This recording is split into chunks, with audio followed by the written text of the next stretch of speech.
Mati.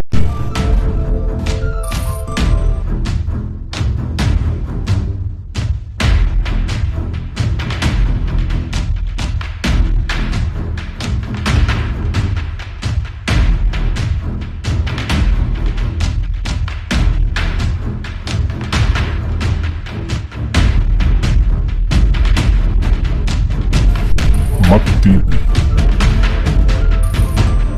dinañ la jox gëdd boo xam ne foo mën a dem tamit ak sa métier dinañ la jox cër kon loolu ñu bàyyi ci xel bu baax même booy xool sax diine lislaam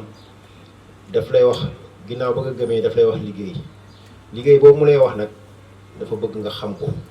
ndax bëggul ngay liggéey te xamoo mooy jaamu yàlla ñuy def yëpp dafa bëgg nga xam ko ba pare soog koo def kon tey bu ñu ko wooyee fii pour former ñu ci mel ni métier boo xam ne da nga koy maîtriser pour bu ëllëgee nga mën see jëriñ ci ñeneen loolu dafa am solo lool ñu ko ciy sant bu baax a baax a baax di ñaan yàlla subhanahu wa taala mu def ci réussir lépp lu ñu ci bëgg yàlla nañu ko yàlla defal di nuyu ñi nga xam ne invité leen fi ñoom ñëpp ñu ngi leen di ziar bu baax a baax xam naa di def fatiha ñu def fatiha salaatu ala nabi dugal ci yéene yëpp. maa ngi tudd Ousmane Ndiaye nekk vice coordinateur projet bi nga xamante ni sampoon nañ ko fii muy mouvement bu mag bu ñu tuddee woon bokk dëkk bokk moomeel coordinateur bi di Gaynde Badiane mu amoon ay section ay département lu jëm ci département audiovisuel ak lépp luy image Maguette moo ko géré woon dafa tey tamit yaakaar naa moo ci def liggéey bu mucc ayib lépp lu dem ci wàllu formation des jeunes c'était pour monsieur Codé Samb mu nekkoon le directeur dafa tey tamit di boobu ba tey ñun ñëpp mun naa ne sax ñun ñëpp ku nekk ay yitte jamono tënk na la mbay mooy ne moom moo géré woon tout ce qui est finance de pense tey jii ni ñun ñëpp ku si nekk yaa ngi nekk sa ruq di jéem a lijjanti sa bopp mais dañuy naan sax ni ma leen expliquer nii yëpp pour vous dire vous il faut aller vers l'entrepreneuriat et dañuy remercier bu baax aussi waa ANPEJ parce que lii c'est une opportunité c'est une chance ñun ñi nga xamante ni bien vrai que ay petit entrepreneur lañu mais aussi dañuy xalaale mat nekk enseignant vacataire di dem di defi ay cours à domicile ak yooyu noonu kon ñun di nga ñu dimbali baax ci formation naka la ñuy bindee CV naka la ñuy bindee lettre de motivation pour dugg au moins ci l'emploi kii niveau salarial. Donc je ne vais pas trop monopoliser la parole en tout cas lu ma bëggoon a lancer rek comme message mooy ñu xam ni en tant que jeune dañoo war a dem vers l'entrepreneuriat. Formez-vous en petit groupe, organisez-vous même bu dee groupe électricité. ni mu débuté de avancement laa si gis parce que yomb nga déplacé ñu mel ni waa ANPEJ ñëw fii defal la formation en même temps élèves yi ak nit ñëpp nekk fi bàyyi seeni yitte ay mag ay xale ay ndaw ñëpp ñu ngi fi rien que pour formation bi. pâtisserie ak agroalimentaire lay yëngu parce que si lañ nekk ça fait presque 10 ans école baa ngi marché. non yomb na si kaw boo bëggee demal sa bopp bëgg amal sa bopp bëgg liggéeyal sa bopp parce que jamono dafa toll foo xam ne jigéen ñu bari toogatuñu parce que jàng bi bien vrai que baax na mais da nga siy nekk benn temps boo xam ne dootoo amati doo si mën a nekk say soxla dafay bëri et tout mais tey ji comme pâtisserie bi ni ñu ko tegee nii mu nekk en même temps si kii bi biir banlieue ñu bëri ñu ngi fi amuñu liggéey tey bu ñu ñëwee nekk si école bi dina am loo xam ne dinañ ko fi jëlee même pas 3 mois. non comme autorité yi ñu ngi fii dañuy wax ñu ñëw jàppale ñu parce que ay ndaw lañu en même temps directeur bi mu ngi fi ko décembre bëgg na tamit nit ñëpp liggéey mais tey loo gis rek financement da see baax ak fond. ci code décembre la. depuis que ñu jëlee Thiaroye Kaw. chef pâtissier. waaw ci formation bi de moom mooy ñu jàppale ci xale yi ci formation. soo xoolee am na ay xale yu bëri yoo xamante ni dañuy jàngi métier mais ñoom duñu xam ci fan la ñuy jaar pour am liggéey duñu xam tamit ci fan la ñuy jaar pour taxawal ci projet affaire yooyu moom moo taxoon nag ñu dem seeti waa ANPEJ ñu ma leen a jàppale ci formation. waaw bu nekkee nag ñun suñu wàll ci pâtisserie la ñuy def ak agroalimentaire. mais boo xoolee tey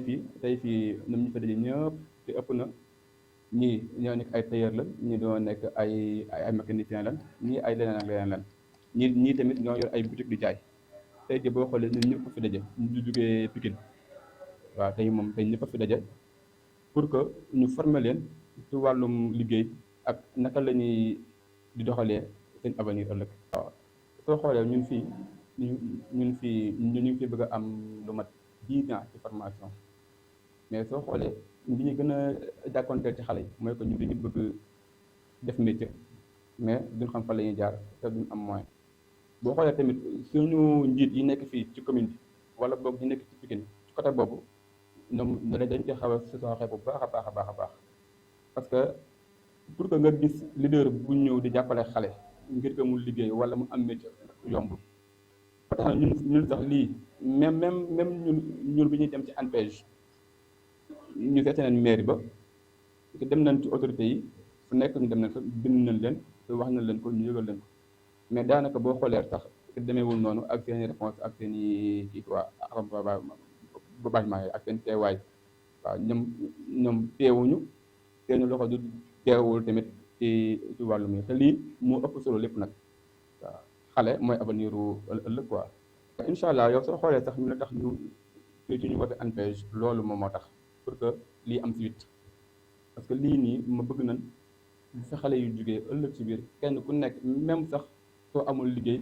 nga mën a demal sa kii bopp parce que loolu tamit day am solo parce que ñun suñu but loolu la quoi but bi mooy que xale bu jug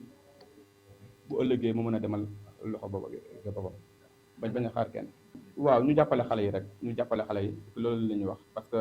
njiit bu la falee pour loolu la pour xale yi la pour askan wi la pour nit ñi la mais ci faluñu la pour que rek fi ngay nekk di wan nit ñi man may njilli te amoo njëriñ loolu amul solo pour la falee mooy que nga jàppale askan wi xool ci soxla askan wi fi mu nekk nga ciy taxaw loolu la quoi. waaw loolu moom loolu lañ ci wax état bi mu taxawate bu baax a baax parce que état ak waa état loolu moom moo ci war a taxaw parce que liggéeyam la. mburu ku xool ci fuur yi même soo fa demee rek xool rek yow mburu mi doo ko bëgg a lekk parce que mburu moom su nga waxee rek mooy que hygiène la laaj ak qualité te xool nañ ci mburu yi ñuy jaay fii te amul hygiène amul qualité parce que pain bi baaxul moom boo ko lekkee te da ngay seere wala nga am leneen par rapport ak ñun ñi nga xamante ni jàngal nañ mu métier bi te xam ko parce que fii ñu ngi fi jàngale ay pain céréales pain de mil yëpp ñu la ñuy defar waaw donc nag métier moom soo koy def il faut nga xam ko mais waroo yor sa xaalis rek ñëw ubbi noonu rek amul hygiène amul qualité loolu tamit loolu ñu ci wax état bu baax a baax moo ñu taxaw ci daal. Mon nom Harouna Demba Seck, je suis le chef de l'antenne régionale de l'ANPEJ pour la région de Dakar. Oui, je pense que c'est une initiative très noble. D'ailleurs,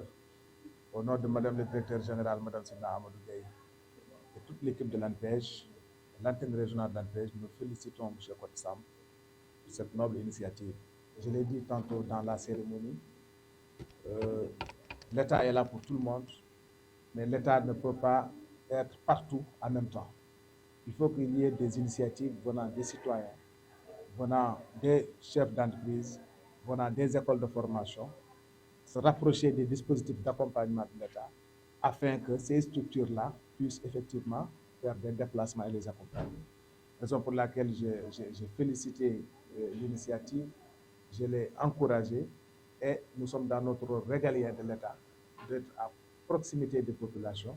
Et en tant qu'agence nationale pour la promotion de l'emploi des jeunes, des initiatives pareilles, si elles nous arrivent, nous ne pouvons que descendre sur le terrain et les accompagner.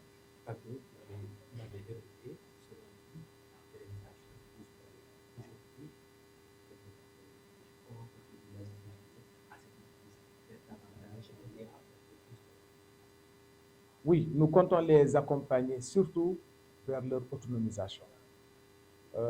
Nous avons aujourd'hui commencé ce 15 et nous sommes là pour 3 jours, jusqu'au 17. Après avoir fait la journée d'enrôlement sur le système d'information sur le marché de l'emploi la plateforme d'inscription de l'ANPEJ. Demain et après-demain, pendant les 2 journées, nous les formerons pour ceux qui ont besoin d'un emploi salarié en technique de recherche d'emploi, en rédaction de CV, en entretien d'embauche. Nous les accompagnerons en développement personnel. Et après cela, pour ceux qui veulent faire dans l'entrepreneuriat, nous les accompagnerons dans la formation en développement de l'esprit d'entreprise, dans la formation en gestion financière de leurs activités et en comptabilité scientifique. Ceci pour les renforcer d'abord en capacité, mais aussi pour les autonomiser. Parce que, comme le disent les Wolofs, pour accompagner ces jeunes entrepreneurs, parce que dans l'école, nous avons constaté qu'il y a plus de jeunes qui sont dans l'entrepreneuriat, comme vous l'avez dit, dans la pâtisserie. D'autres sont venus qui sont des tailleurs, d'autres sont venus peut-être qui ont d'autres métiers. Mais la gestion financière de leurs activités et le développement des activités pose problème. Et pour régler cette problématique-là, il faut les renforcer dans des modules de formation sur l'esprit entrepreneurial d'abord, pour avoir cet esprit-là. Mais également, nous savons qu'au Sénégal, nous avons un problème dans l'éducation financière. Financièrement, nous ne sommes pas bien éduqués. Donc, il faut un renforcement de capacité dans l'éducation financière. C'est fort heureux. Ils ont déjà commencé. Ils sont dans des activités. Et ça, c'est important. Le plus difficile, c'est de commencer à zéro et essayer de monter. Mais si vous trouvez des gens qui sont déjà organisés, qui ont commencé à travailler,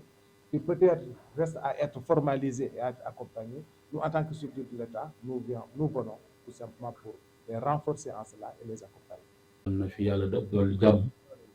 doolu fi xéewal ak sutura di rafetlu lool nag waxtaan bi macha allah wax dëgg yàlla li fi jaar yëpp kàddu yëpp rafet na ci code ni mu présenté yëf yi wax fi mu dooree monsieur Seck tamit fi muy wax tamit li muy expliqué wax dëgg yàlla yëpp leer na Ousmane tamit ñëw feddali ko liñ ci mën a jàngee rek mooy doomu aadama toujours da ngay gëm sa bopp doomu aadama toujours da ngay gëm sa bopp code wax na ko maanaam soo gisee suñu ay problème bari mooy ñun dañuy jël suñu lépp wekk ko ci état ba ci yow mi nga xamante ni sax yaa ngi ci kër gi da ngay jël nekk waa ñekk doom da ngay jël sa lépp wekk ko sa parent bari na loo xam ne moom moo tax ñu tardé mais kenn ku ci nekk bu yeewu woon yëg na moom mburu bi mu war a jëfandikoo moom moo war a dem uti 100 francs wala 200 jëfandikoo ko mun naa am yu bari mun naa bañ a jafe loolu rek lañ ñuy jàngal dañuy war ni formation yi ñuy def léeg-léeg nga roob mu ko mu xaw a mel ne lu xeebu waaye léeg-léeg mu dem ba benn moment mu am njëriñ Ousmane bi mu waxee noonu kese nga ko jàngatee bi mu koy def dénk li mu wax nee na mi ngi licence A3